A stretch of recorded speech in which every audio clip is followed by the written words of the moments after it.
Bonjour chers frères et sœurs de l'Église de l'île Jésus, nous sommes aujourd'hui le lundi 21 juin 2021 et nous continuons la lecture du livre des Proverbes. Proverbes chapitre 21. Le cœur du roi est comme un cours d'eau entre les mains de l'Éternel, il le dirige à son gré. Un homme croit que tout ce qu'il fait est juste, mais c'est l'Éternel qui apprécie les motivations.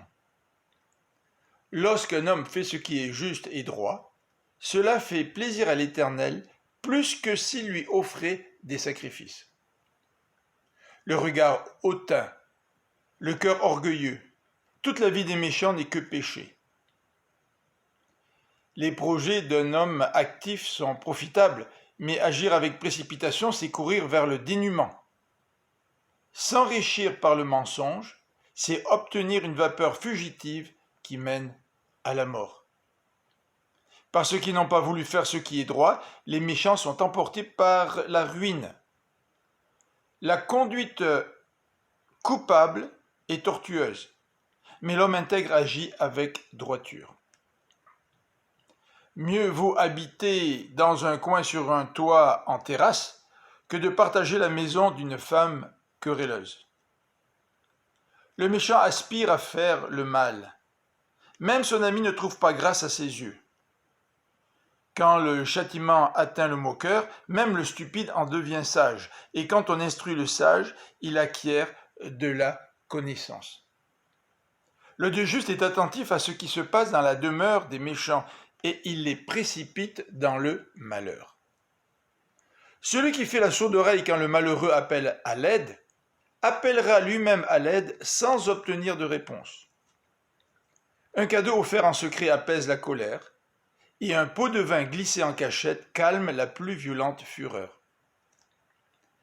C'est une joie pour le juste d'agir selon le droit, mais c'est un supplice pour ceux qui font le mal. L'homme qui s'écarte du chemin tracé par le bon sens ira bientôt reposer en compagnie des morts. Celui qui aime les plaisirs tombera dans l'indigence. Celui qui a un faible pour le vin et la grande vie ne sera jamais riche. Le méchant servira de rançon pour le juste, et le traître pour les hommes droits. Mieux vaut habiter dans un pays désertique qu'avec une femme querelleuse et irritable. Dans la demeure de l'homme sage se trouvent de précieux trésors et des réserves d'huile, mais l'insensé dilapide ce qu'il a. Celui qui cherche à être juste et bon trouvera la vie. Il sera traité avec justice et honoré. Le sage attaque la cité défendue par de vaillants guerriers et fait tomber le rempart dans lequel elle mettait sa confiance. Celui qui surveille sa bouche et sa langue s'épargne bien des tourments. Le moqueur est un homme arrogant et hautain qui agit poussé par un orgueil démesuré. Les désirs du paresseux le feront mourir, car il refuse de travailler de ses mains. Tout le long du jour, il est en proie à la convoitise, alors que le juste donne sans retenir. Le sacrifice des méchants est une horreur, surtout quand il l'offre avec des arrière-pensées criminelles.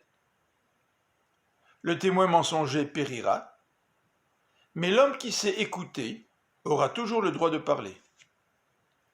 Le méchant se donne un air assuré, alors que l'homme droit veille sur sa conduite. Face à l'Éternel, il n'y a ni sagesse, ni intelligence, ni conseil qui tiennent. Vous pouvez harnacher le cheval pour le jour du combat, mais la victoire dépend de l'Éternel. Je vous souhaite une bonne fin de journée et que le Seigneur vous bénisse. À demain.